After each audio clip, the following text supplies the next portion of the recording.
Alright guys, so actually we're gonna do a little short video. Yeah, so I got tired of looking at the TV at the living room. Basically, I'm in the living room, and I wanted to try to like spice it up a little bit. Some RGB strips, because it's just 2020. I need to have RGB behind the TV. I have RGB everywhere else, hue lights and stuff, and all my keys. By the way, those keycaps are great. Review will be coming soon. So I figured I put some RGB lights behind my TV, and it was pretty simple, but it was kind of a pain to stick it behind the TV. It worked pretty good actually. I'll put down the link below. Before I get into it, I'll put down the link below where you guys could check this item out. It is $14 on Amazon, but I did get it for $11 because they popped up and they said, hey, it's on sale right now for like 10 bucks, plus tax was like $11. So I said, all right, I'll get it for 11 bucks, try it out.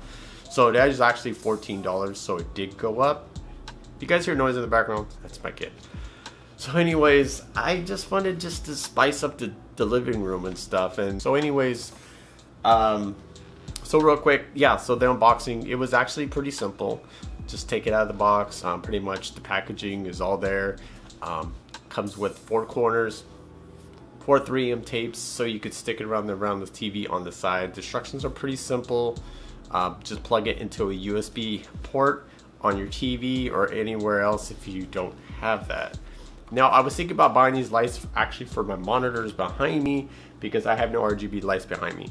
But these 2 monitors don't have a USB port. Disappointing, because I could just run a wire to one of these monitors and have RGB behind my monitors. So I've been wanting to do that, but I haven't done it yet because of that reason. And then I could just plug that USB into the PC, but then there's a gap between the PC and the monitors and you'll see a wire. So I just make it easier if I just plug it into the monitor with the USB port. But these monitors don't have them, so it was kind of disappointing, especially for Asus gaming monitor.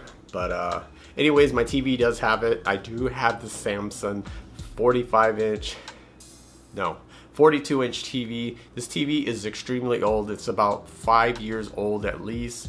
It is 3D TV, so if you guys are curious, that's the TV I have. It is 240 hertz. So this TV is 5 years old, so now there's not hertz anymore. So this TV is kind of outdated, but it still works great.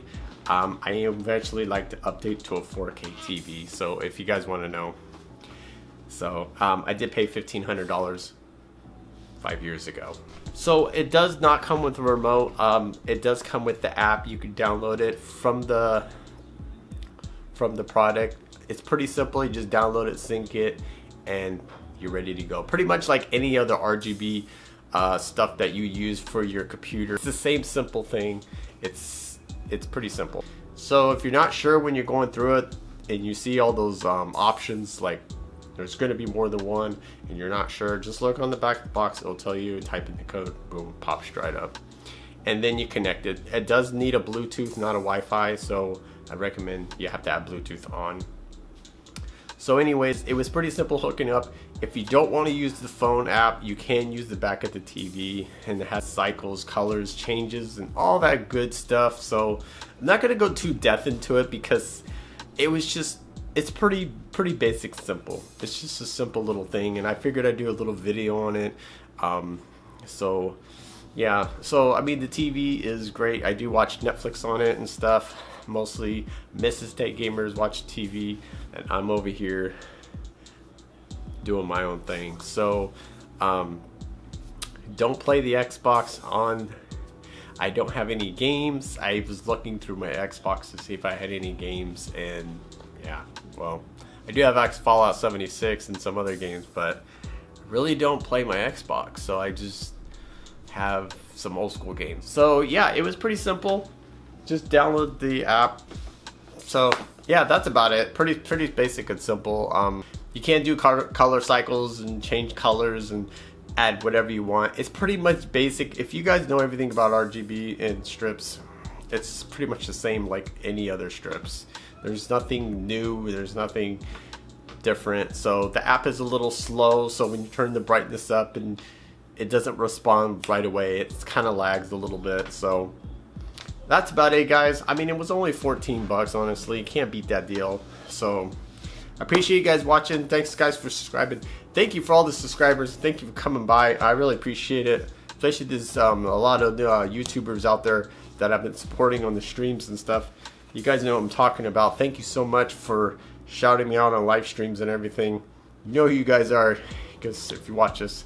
I will be doing an update review on the keys. Look at that. Now, I did add a few more keys on there just to make it even out, but I didn't do the full keyboard because I don't want it like blaring in my face. I like a little bit of darkness too. I was thinking about going to the RGB mouse pad in the future, but I'm not going to do that because I don't want too much RGB. Like a little bit of darkness too. I don't want a bunch of lights in my face, so yeah, I don't know. Maybe I'll get an RGB mouse pad later, but I do have a special thing coming for me from a YouTuber, like I said, but it won't be here until February or March. It's like freaking that long. I will be doing an update review on the keycaps and let you guys know what I think. I just have been testing out, playing some Fortnite. I know I haven't streamed lately, some more videos and stuff. I almost bought a pop today too. I almost caved in, but I didn't. So alright guys, thanks for watching. Josh Tech Gamer, and I'll check you guys later.